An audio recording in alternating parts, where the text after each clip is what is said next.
St. John's Day is celebrated in late June in Ireland. That can't get here soon enough, right? It's also called Bonfire Night.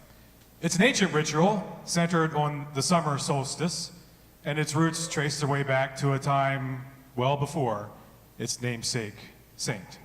On Bonfire Night, there are songs and dancing and rituals and prayers, all focused on fertility.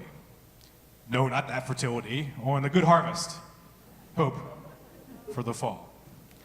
The bonfires are huge, the celebrations last well into the evening, into the night, the smoke mixing with the music, the dancing lit by flames.